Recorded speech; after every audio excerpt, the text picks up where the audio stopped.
दोस्तों, मैं प्रवीण कटारिया आप सभी का आपके अपने चैनल में एक बार फिर से स्वागत करता हूं। दोस्तों, इस वीडियो में आज हम पढ़ने वाले हैं आरपीएफ 2024 की जो आपकी कांस्टेबल और एसआई की भर्ती है, उसके लिए हम पिछले साल का पेपर पढ़ने वाले हैं। मैथ के सवाल को हम सोल्व कर रहे होंगे और ये पेपर कब का है? 18 जनवरी 2019 का ये पेपर होने वाला है। इसके क्वेश्चंस को हम बड़े आराम से सोल्व करेंगे। हर एक स्टूडेंट को मैं सिखाने वाला हूं, समझाने वाला हूं, आपके दिमाग में हर एक क्वेश्चन सेट होने वाला है। बस आप वीडियो को ध्यान से देखते रहना, आपको समझ में आ जाएगा कि हम किस तरीके से समझाते हैं, डायरेक्ट दिमाग में कैसे सेट करवाते हैं। ठीक है, और आपको पता ही है कि आरपीएफ 2024 की आप तैयारी कर रहे हो तो आपके लिए previous year questions, previous year paper है वो कितना इंपॉर्टेंट है, जिससे बहुत सारी आपकी समझ डेवलप होगी कि कैसे क्वेश्चंस आते हैं, किस तरीके की उनकी लैंग्वेज होती है, सब कुछ आपको पता चलेगा।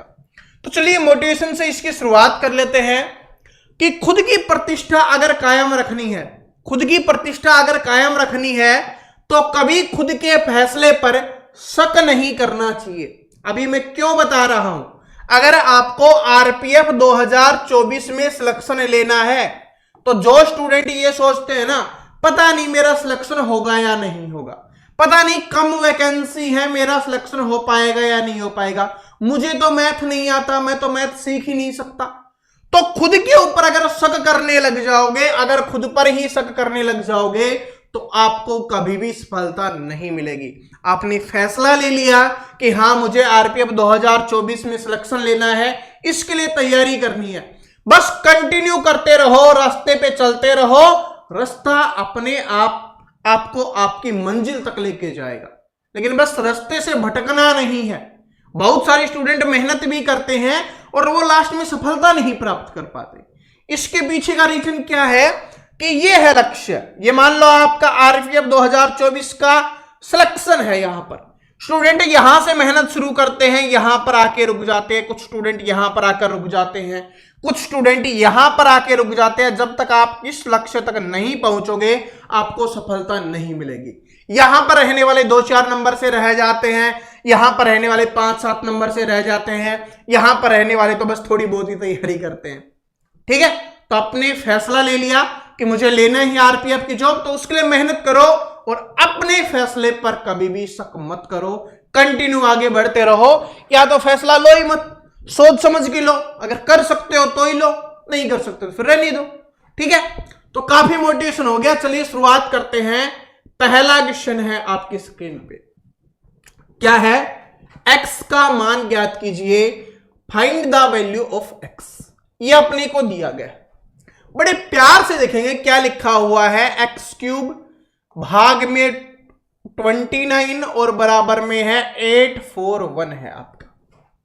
ठीक है, अब आपको पता है कि x³ भाग में है। भाग का मतलब क्या होता है कि वो संख्या बटे में है। भाग का मतलब क्या है कि वो संख्या इसके बटे में है। भाग को हम बटे में लिख सकते हैं और बटे की संख्या दूसरी तरफ जाती है तो वो ऊपर चली जाती है, यानी जो संख्या नीचे होती है वो ऊपर चली जाती है। या ऐसे भाग से ही समझो कि अगर जो संख्या भाग में है, बराबर के जो इक्वल है आपका बराबर है, उसके दूसरी तरफ ले जाना है तो वो गुना में हो जाएगी, साइन चेंज हो जाता है। तो 84 गुना में 29 हो गया। अब x³ का मान आ गया, हमें किसका मान निकालना है? x का मान निकालना है। देखिए एक स्मार्ट तरीका बताता हूं, वैसे तो आप कर सकते हो कैसे कि 841 को 29 से गुना करो, यहां पर जो संख्या आएगी वो किसका क्यूब रूट है वही आपका आंसर हो जाएगा। पहला तरीका तो ये है, लेकिन अपने को स्मार्ट बनना है, स्मार्ट तरीके से करना है।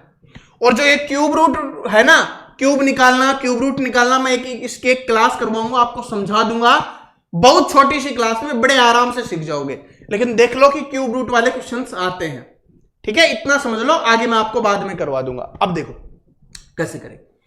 1 को अगर हम 9 से गुना करेंगे, इकाई का अंक क्या आने वाला है? 9 आने वाला है।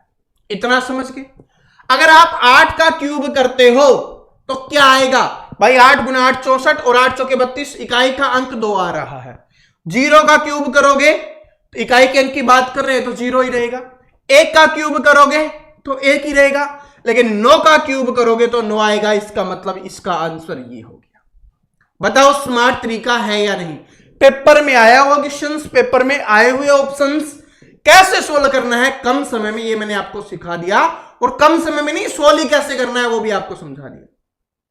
बात समझ आएगी? दूसरा तो आप इसका क्यूब रूट करोगे, 29 का क्यूब कितना होता है वो आपका यहां पर आ जाएगा, बाकी आज आपका आंसर। ऐसे अपने को करना है थोड़ा स्मार्ट वे में।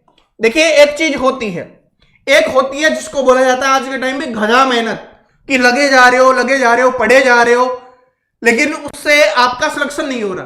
क्यों? क्योंकि आप स्मार्ट स्टडी नहीं कर रहे स्मार्ट तरीके से। क्योंकि आज के टाइम पे फॉर्म भरने वाले स्टूडेंट बहुत ज्यादा है, कंपटीशन बहुत ज्यादा है, तो आप भीड़ से क्या अलग कर रहे हो, यही चीज आपको भीड़ से अलग बनाएगी और उसी से आपका सिलेक्शन होगा। ठीक है, चलो अब दूसरे क्वेश्चंस पे चलते हैं। ये क्यूब रूट, क्यूब निकालना मैं एक वीडियो में आपको समझा दूंगा, उसके बाद आपको कोई प्रॉब्लम नहीं होगी। अभी समझाऊंगा तो काफी समय लग जाएगा, फिर ये पेपर करने में मजा नहीं आएगा। देखो दूसरा क्वेश्चन देखो आपका, 8000 को 4 वर्ष के लिए 12% प्रति वर्ष की ब्याज पर साधारण ब्याज से जमा करने पर कितनी राशि प्राप्त होगी, ये अपने को बताना है। सबसे पहले हमने देखा क्या है, साधारण ब्याज की बात की जा रही है। साधारण ब्याज का मतलब होता है पहले साल जितना ब्याज था उतना ही दूसरी साल, उतना ही तीसरी साल, और जितने भी साल है सेम ब्याज रहता है। साधारण ब्याज का यही मतलब होता है। तो यहां पर 12% है ब्याज की दर, तो यानी कि एक साल में 12% का ब्याज मिलता है। कितने सालों की बात की जा रही है, कितने वर्षों की बात की जा रही है? 4 वर्ष की। तो इसका मतलब 4 वर्ष में कितने प्रतिशत का ब्याज मिलेगा? 48% का ब्याज मिलेगा। अब हमसे क्या पूछा है, तो कितनी राशि प्राप्त हो जाएगी अपने को बताना है। ठीक है, अब 48% ब्याज मिलेगा, राशि कितनी है अपने पास? 8000। 8000 का 48% कितना होगा ये निकाल लीजिए। 2 जीरो से आपकी 2 जीरो कैंसिल होगी, 80 गुना 48 आ गया, और 80 गुना 48 करोगे तो जीरो रह जाएगी, 8 64, 6 और 8 चौके 32 और 6 38, 3840 रुपए आपको ब्याज के रूप में मिलेंगे। लेकिन यहां पर देखो आपको ब्याज नहीं पूछा गया, हमसे टोटल राशि पूछी है। तो क्या करो, 8000 प्लस में 3840, 11840 रुपए की राशि हो जाएगी। और ये ऑप्शन नंबर किसमें दिया गया है? बी में दिया गया है। क्या बात समझ में आ गई? क्या बात समझ में आ गई कि 8000 को 4 वर्षों के लिए 12% की ब्याज पर साधारण ब्याज में जमा करने पर कितनी राशि प्राप्त होगी? तो ये 11840 आपकी प्राप्त हो जाएगी। अगर ब्याज पूछेगा तो 3840 प्राप्त हो जाएगी। ठीक है, ऐसे अपने को करना है सिंपल वे में। कोई भी फॉर्मूला लगाने की आवश्यकता नहीं है, मूलधन गुणा दर गुणा समय बटे 100, वो कुछ नहीं करने की आवश्यकता।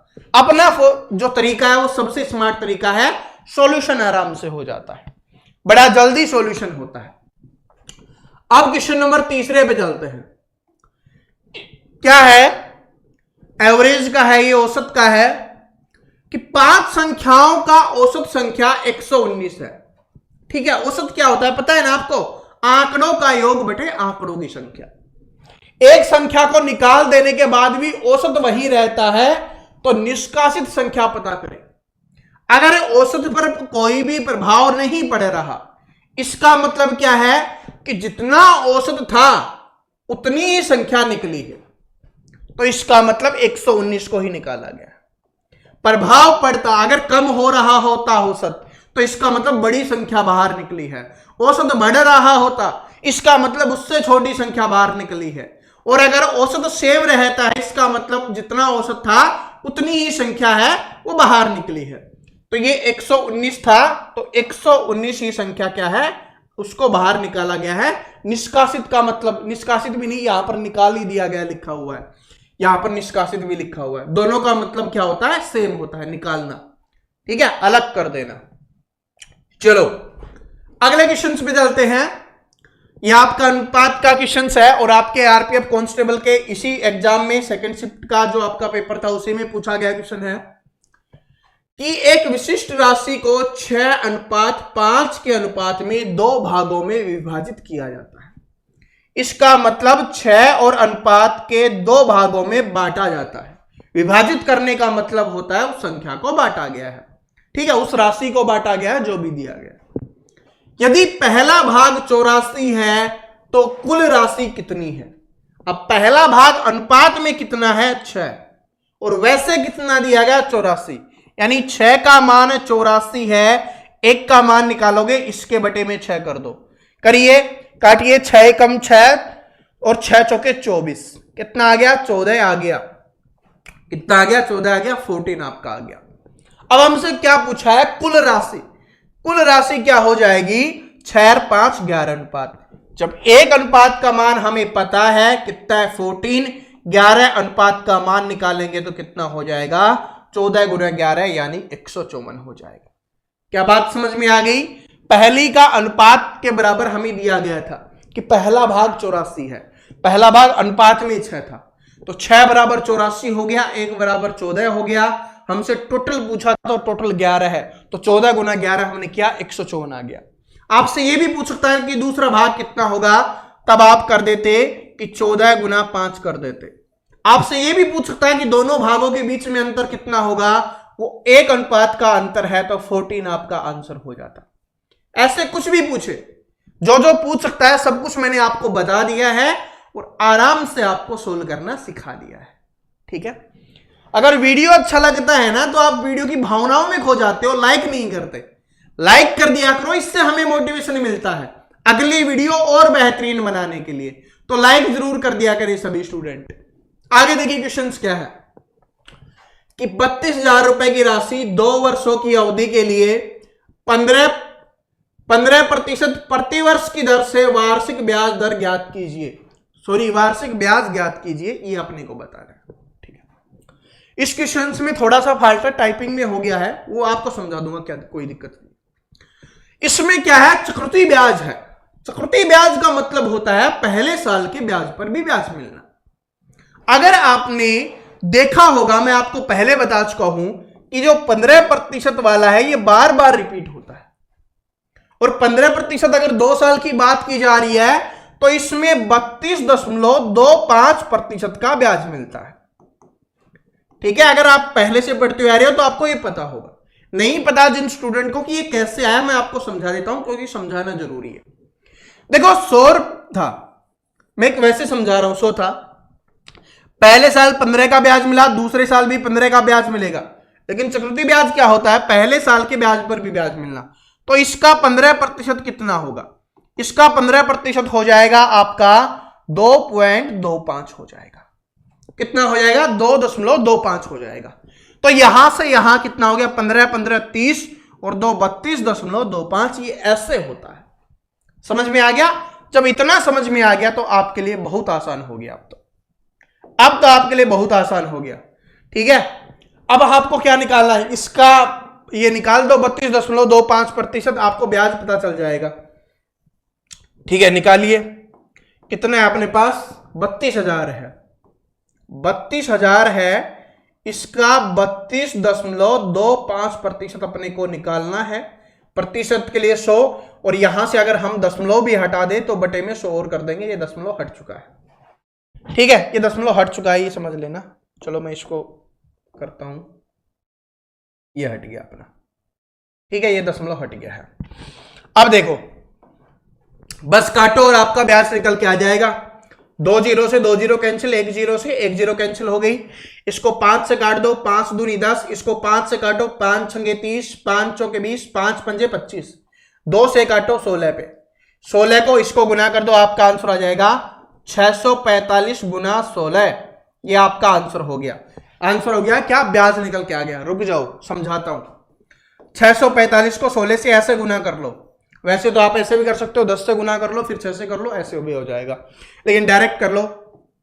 6 पंजे 30, 3 और 24, 3 27, 2 और 36 और 2 38, और उसके बाद कितना है? 645 है, 0 2, ठीक है, और 12 और 1 13 और 9 और 1 10, 10,320 आ गया। 10,320 आ गया। कितना आ गया? 10,320 रुपए। ये क्या आ गया? ब्याज आ गया। अब आप सोच रहे होगे सर जी ये ऑप्शन में नहीं है। देखो इस क्वेश्चन से में क्या मिस्टेक हुई है, मैं आपको समझा देता हूं। इसमें हमसे पूछा कि वार्षिक ब्याज ज्ञात कीजिए। ये टाइपिंग में मिस्टेक हुई है, वैसे नहीं, टाइपिंग में। वार्षिक ब्याज ज्ञात कीजिए तो जो आपका चक्रवृद्धि ब्याज ज्ञात कीजिए कि 2 सालों का ब्याज कितना होगा, 10,320 हो जाएगा। लेकिन अगर आप इंग्लिश वाले को पढ़ोगे तो आपको समझ में आएगा, फाइंड द अमाउंट, अमाउंट आपको ज्ञात करनी है, राशि ज्ञात करनी है कि वो राशि कितनी हो जाएगी। तो ये तो अपना ब्याज हो गया और ये अपनी राशि थी, जो मूलधन था, इन दोनों को जोड़ दो, आपका जो राशि है वो मिश्रधन है वो निकल के आ जाएगा। दोनों को जोड़ोगे तो 42,320 हो जाएगा, 42,320 ये वाला आपका आंसर हो जाएगा। ये 2 टाइप के क्वेश्चंस हैं, एक साथ आ गए हैं, ठीक है, एक साथ है। ये ऊपर वाले में प्रिंटिंग में छूट गया है कुछ, बात समझ में आ गया। ऐसे अपने को करना है, ब्याज पूछेगा तो ये वाला, अरे क्वेश्चंस को समझो बस, ठीक है। बाकी तो आप इतने समझदार हो, आपने 12th कर रखी है, 18+ हो चुके हो, पढ़ के ही आए हो, तो इतना तो समझ जाओगे कि एक साथ 2 चीजें हमने सीख ली है, ठीक है। टाइपिंग मिस्टेक है, किसी से भी हो सकती है, हमारे टाइपिंग वाले भैया से भी हो सकती है, क्या दिक्कत है, ठीक है। ये वाला देखो, अब अगला क्वेश्चन देखिए क्या है कि एक दुकानदार ने एक आइटम 76 में खरीदा और 57 में बेचा, तो नुकसान का प्रतिशत ज्ञात कीजिए। डायरेक्ट लिखा हुआ है नुकसान, यानी हानि प्रतिशत ज्ञात कीजिए। बताओ, इतना आसान क्वेश्चन भी आपके पेपर में आता है। कितने में खरीदा? 76 में खरीदा। बेचा कितने में? 57 में बेचा है। कितने में बेचा? 57 में। यहां से आ गया 9 और 1 19, यानी 19 का क्या हुआ है? हानि हुई है। अब आप सभी स्टूडेंट कमेंट करके बता देना कि इसमें कितने प्रतिशत की हानि हुई है। ठीक है, सभी कमेंट करके बता देना कि इसमें कितने प्रतिशत की हानि हुई है। आप आराम से निकाल सकते हो, आराम से निकाल सकते हो, और बिना पेन के भी निकाल सकते हो। जो समझदार होंगे उनका तो आंसर भी आ गया होगा। तो कमेंट सेक्शन में आपको आंसर बताना है। इतना आसान क्वेश्चन भी अगर मुझे करवाना पड़ेगा तो फिर काहे की बात बनेगी। ठीक है, इतना तो निकाल सकते हो। और जिनको नहीं पता कैसे होता है, मैं आपको बता देता हूं। हानि प्रतिशत का फॉर्मूला वो होगा आपका हानि बटे क्रय मूल्य, हानि बटे क्रय मूल्य और गुना में 100। ये कर देना, आपका आंसर निकल के आ जाएगा। क्रय मूल्य वो होता है जिसपे वस्तु को खरीदा जाता है। अगला क्वेश्चन देखिए, ये वाला देखिए। एक एक्सप्रेस ट्रेन 39 मीटर पर सेकंड की चाल से चल रही है। 11 सेकंड में एक सिग्नल को पार कर जाती है, तो ट्रेन की लंबाई ज्ञात कीजिए। ट्रेन सिग्नल को पार करती है तो इसका मतलब वो खुद की लंबाई को ही पार करती है। तो उसके लिए कितने स्पीड कितनी है? 39 की कितना समय ले रहा है? 11 का इसमें ले रही ना, तो ये हो जाएगा। कर दो, कितना हो गया? अरे 39 और 39, 9 2 और 4, 429 हो गया। 429 आपका यहां पे आंसर हो जाएगा कि कितने मीटर लंबी है। ठीक है, लंबाई निकालनी है अपने को आराम से कि कितनी डिस्टेंस तय की। दूरी बराबर क्या होगा? अरे दूरी निकालनी हो तो क्या होगा? चाल गुना समय। दूरी निकालनी है तो क्या होगा? चाल गुना समय।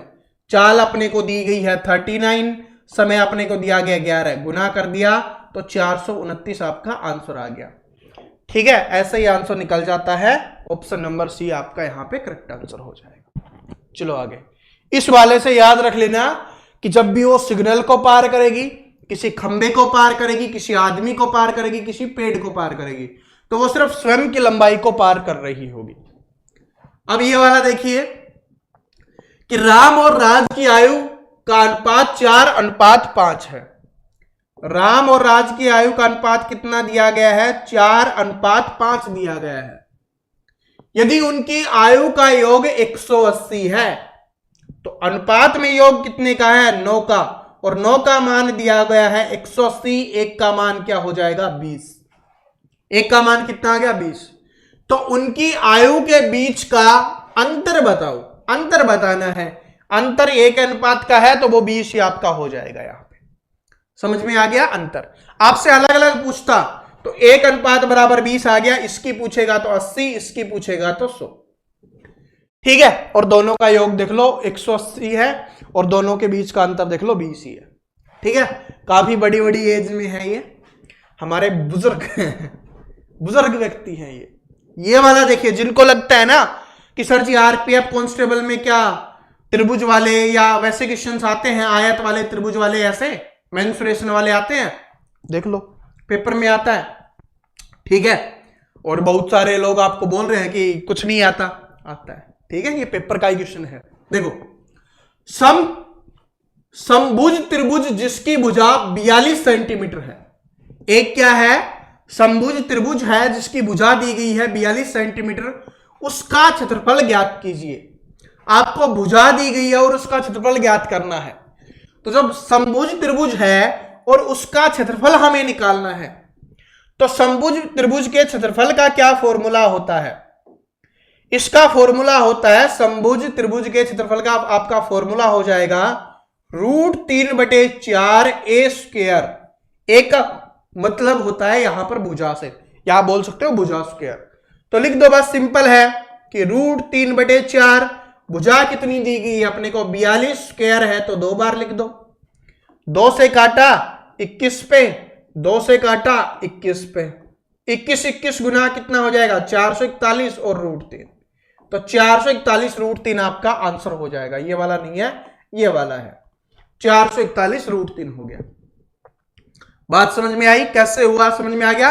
√3/4 a स्क्वायर, √3/4 1 42 गुना 42 हो गया, ठीक है। 4 से हमने काटा तो 21 का स्क्वायर, 21 को 21 से गुना करो या 21 का स्क्वायर, दोनों का मतलब एक ही होता है। तभी तो बोलता हूं 1 से लेकर 30 तक के स्क्वायर याद कर लो, 1 से लेकर 20 तक के क्यूब याद कर लो, और बाकी शॉर्ट ट्रिक तो मैं आपको बता ही दूंगा कि कैसे करते हैं, ठीक है। बहुत जल्दी इसकी शॉर्ट ट्रिक आने वाली है, स्क्वायर रूट की भी और क्यूब रूट की भी, क्योंकि यहां से आपके एग्जाम में क्वेश्चन आते हैं। जैसे हमने पहला क्वेश्चन किया था वो क्यूब रूट वाला था, तो क्यूब रूट वाली क्लास आएगी, उसको देखना मत भूलना, आपके पेपर में काम आने वाला है। अब ये वाला देखो, दूसरा क्वेश्चन है, इसी पेपर का है, ठीक है। जो सोचते हैं सिर्फ एक ही क्वेश्चन आता है, लगभग 2 से 3 क्वेश्चन आपके मेंसुरेशन से पूछे जाते हैं, कम से कम 2, वरना 3-4 भी पूछ लिए जाते हैं। देखो क्या है कि एक समचतुर्भुज में विकर्णों की लंबाई 37 सेंटीमीटर और 38 सेंटीमीटर है, उसका क्षेत्रफल ज्ञात कीजिए। तो जो समचतुर्भुज है, अगर उसके विकर्ण दिए गए हैं और अगर हमें उसका क्षेत्रफल निकालना है, तो इसका फॉर्मूला होता है 1/2 गुना में d1 × d2। अब d1 d2 का मतलब क्या होता है? डायमीटर फर्स्ट, डायमीटर सेकंड, यानी विकर्ण पहला गुना में विकर्ण दूसरा। बस कर दो आराम से, 1/2 गुना में पहला विकर्ण कितना है 37, गुना में दूसरा कितना है 38, 2 से काटा 19 पे, तो कितना आ जाएगा 37 गुना 19 आ जाएगा। 9 7 63, इकाई का अंक 3 सभी में है, तो अपने को गुना ही करना पड़ेगा। तो गुना कर लो, गुना करेंगे तो कितना आएगा 37 गुना 19 अगर हमें करना है तो कितना हो जाएगा ये 740 में से ये 703 आ जाएगा। कितना आ जाएगा 703 आ जाएगा। 703 आपका आंसर हो गया। कैसे किया कि अगर 20 होता तो 740 हो जाता, 20 से 1 कम है तो 37 माइनस कर दिया 703 हो गया। ऐसे गुना करना सीखोगे, कैलकुलेशन अपनी बढ़ाना सीखोगे, वो तो स्पीड बूस्टर में आपको समझ में आ जाएगा। आप धीरे धीरे करते रहोगे ना तो सब कुछ आपको समझ में आने लग जाएगा। आप डेली जो भी आपके लिए वीडियो आती है ना उसको देखते रहो, आपकी स्पीड अपने आप बढ़ जाएगी, सब कुछ सीख जाओगे। पेपर में मैं आपको वादा करता हूं कि मैथ में 35 में से 35 क्वेश्चंस आप करके आने वाले हो और सारे के सारे क्वेश्चंस अपनी ही क्लास से आने वाले हैं। ठीक है, ये कह नहीं रहा, ये हमने हर बार करके दिखाया तब आपको बोल रहा हूं। देखो अगला क्वेश्चन, ये वाला क्वेश्चन देखिए क्या है, ये ट्रेन का है। ये हर शिफ्ट में आरपीएफ कांस्टेबल की हर शिफ्ट में रिपीट होने वाला क्वेश्चन है कि 650 मीटर लंबे पुल को एक छोर पे लगे सिग्नल को पार करने में एक ट्रेन 33 सेकंड का समय लेती है। तो सिग्नल को पार करेगी तो स्वयं की लंबाई को पार करेगी जो हमने एक्स मान लिया और उसको 33 सेकंड का समय लगता है। दूसरा क्या है, यदि वह पुल को पार करती है, पुल को पार करेगी स्वयं की लंबाई को प्लस में पुल की लंबाई जो हमें 650 मीटर दी हुई है इसको पार करेगी। इसको पार करने में 98 सेकंड का समय लगेगा। तो ट्रेन की लंबाई ज्ञात करनी है। देखो दोनों के बीच में अंतर कितना आ रहा है, क्यों? क्योंकि x तो दोनों में कॉमन है, तो जो जितने समय का अंतर आ रहा है उतने समय में इस दूरी को तय किया होगा। तो यहां से देखोगे तो कितना आ गया 5, और यहां से देखोगे तो कितना आ गया 6, यानी 65 सेकंड का समय आ रहा है, जिसमें 650 मीटर को 65 सेकंड में तय किया जा रहा है। तो स्पीड हो जाएगी 10 मीटर पर सेकंड। स्पीड पूछी होती तो 10 मीटर पर सेकंड हम कर देते, लेकिन हमसे ट्रेन की लंबाई पूछी है। तो ट्रेन की लंबाई कैसे निकालते हैं, थोड़ी देर पहले किया था। लंबाई यानी दूरी के कैसे निकालोगे आप, ठीक है, क्या, चाल गुना समय। चाल कितनी है अपने पास 10, समय कितना है कि भाई जितने समय में ट्रेन को पार कर रहा था 33, तो कितना हो जाएगा 330 मीटर लंबी क्या हो जाएगी आपकी ट्रेन हो जाएगी, जो ऑप्शन नंबर ए में दिया गया है। बात समझ में आ गई, आराम से समझ में आ गई होगी, ऐसा कोई स्टूडेंट ना हो जिसको ना समझ में आई हो। ये वाला क्वेश्चन भी आपके आरपीएफ कांस्टेबल की हर शिफ्ट में पूछा गया क्वेश्चन है, सिर्फ थोड़ी बहुत लैंग्वेज चेंज हुई है, लैंग्वेज नहीं, ये डाटा चेंज हुआ है सिर्फ, बाकी लैंग्वेज भी सेम थी, सब कुछ सेम था।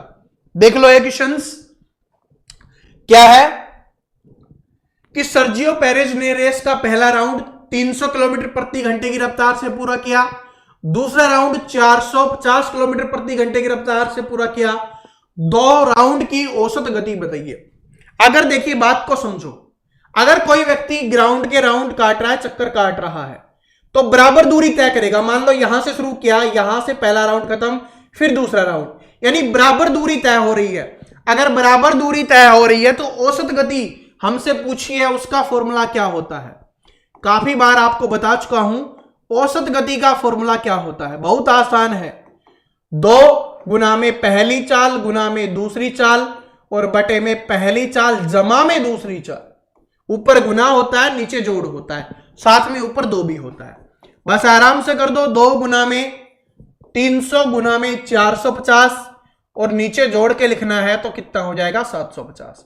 0 से 0 कैंसिल होगी, ठीक है, 5 से काटो 15 5 75, 5 से काटो 9 पे, उसके बाद कट रहा है 15 दूनी 30 20 पे, 40 गुना 9 360 आ गया। तो 360 आपका यहां पे करेक्ट आंसर हो जाएगा कि औसत गति या एवरेज स्पीड क्या हो जाएगी आपकी, वो हो जाएगी 360, ठीक है, 360 किलोमीटर प्रति घंटा आपका यहां पे करेक्ट आंसर हो जाएगा। ठीक है जी, तो आज हमारा ये जो पेपर के इंपॉर्टेंट क्वेश्चंस थे, जो बिल्कुल आसान क्वेश्चंस थे, वो सारे मैंने हटा दिए हैं, क्योंकि उससे आपको बोरिंग लगने लग जाता है, आप सोचने लग जाते हो कि इतने इजी क्वेश्चन आती है तो हम कर लेंगे। जो अच्छे क्वेश्चंस थे वो सारे मैंने करवा दिए हैं, और भी हमने प्रीवियस ईयर पेपर करवा रखे हैं, उसकी प्लेलिस्ट बना दी है और प्लेलिस्ट का लिंक डिस्क्रिप्शन में डाल दिया है। अगर आपने अभी तक वो नहीं देखे तो उनको जरूर देख लेना, और सिलेबस का वीडियो भी है उसको जरूर देख लेना। अब ये वीडियो पसंद आया लाइक कर देना, और जो भी चाहते हो या क्लास कैसी लगी कमेंट करके जरूर बताना, आपको समझ में आया या नहीं आया। और अगर आपको समझ में आ गया, क्लास अच्छी लगी है, अपने दोस्तों के साथ इस वीडियो को शेयर जरूर कर देना, जो भी आरपीएफ की तैयारी करना चाहते हैं। और जितने भी स्टूडेंट चैनल पे नए आए हैं, चैनल को सब्सक्राइब करके बेल आइकन को जरूर प्रेस कर लेना, ताकि हमारी आने वाली और क्लासेज की नोटिफिकेशन आप तक पहुंच सके। आप उन क्लासेज से पढ़ गए जो आपने मैथ में स्कोर करने का लक्ष्य लिया है 35 में से 35, उसको आप पूरा कर सको और आरपीएफ कांस्टेबल और एसआई में आप सिलेक्शन दे सको। तो यहां तक वीडियो देखने के लिए धन्यवाद, मिलते हैं नेक्स्ट वीडियो में, तब तक हंसते रहिए, मुस्कुराते रहिए, पढ़ते रहिए। Thank you.